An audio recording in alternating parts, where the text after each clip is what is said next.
So what we have here is a 1969 Mercury Cougar base model, not an XR7. Found locally here in Columbia.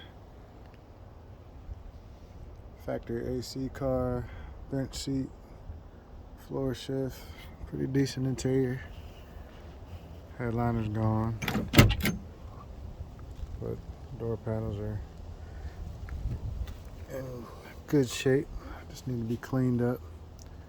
I actually found this car chasing after a Mustang on the same road, which coincidentally is the same road that a Nomad, 55 Nomad that I picked up where it kind of originated from.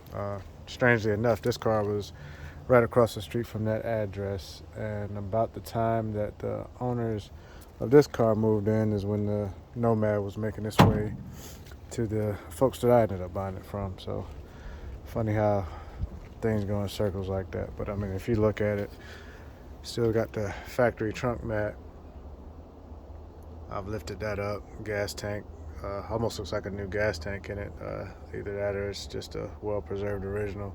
The original color was I think dark ivy green is what it was called. Somebody painted over it black at one time, but aside from looks like a little filler work, which I don't really see too much stuff on the inner quarter on the inside of the trunk, so not sure how bad or how thick that actually is. Feels a little thicker back here. Definitely got a little bit going on in there, but I don't plan on stripping this car down or whatever. Maybe I can sand what's there. I'm pretty much gonna leave it alone. Got some little pinhole action going on down there, but nothing crazy, especially where these cars are concerned. Up near the firewall, some paint chipping here, some rust on the bottom of the door. The driver's door is actually worse than that. It's actually got a couple holes, a little filler there, no biggie. Underneath though, front floors could do with some patching, but pretty much drivable for now until they're able and ready to be patched. Torque boxes are clean on both sides. Frame rails, if you look, everything looks nice and clean up under there. A little surface scale, but nothing crazy.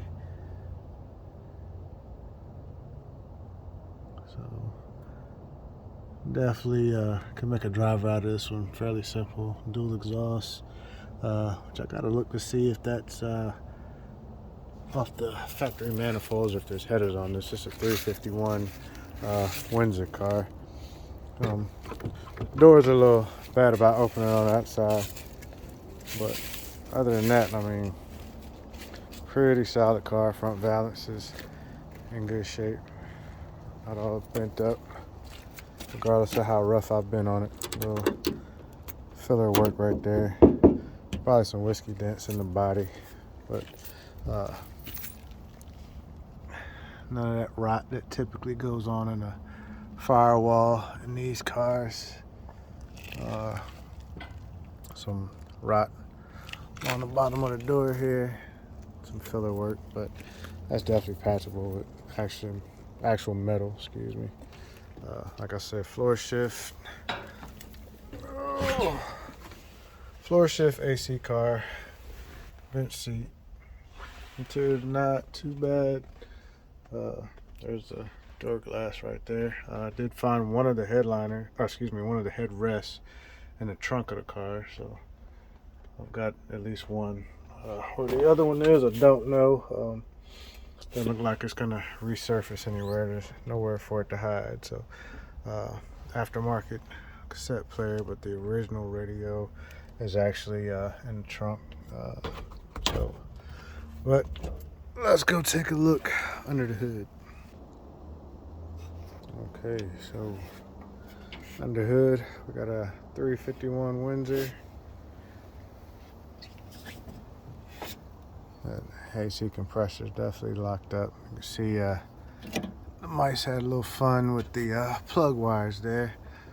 But we are about to change those out. Do a little double action. We're gonna do the plugs and wires at the same time. It actually came with a new plugs, wires, voltage regulator, and starter relay, and the trunk brand new in the box. So I get to do a tune-up free of charge. So no trips to the parts store. And it's actually got both of those 69 South Carolina plates. The other one is right here, which is pretty sweet. I haven't come across too many cars with those original plates in South Carolina. Never seen them actually.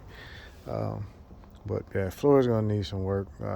Hopefully just panel on each side, and I think we'll be good to go in the front. The rears seem pretty solid, so more to follow on this car. Today we're just gonna try to get this joker running and see where it takes us.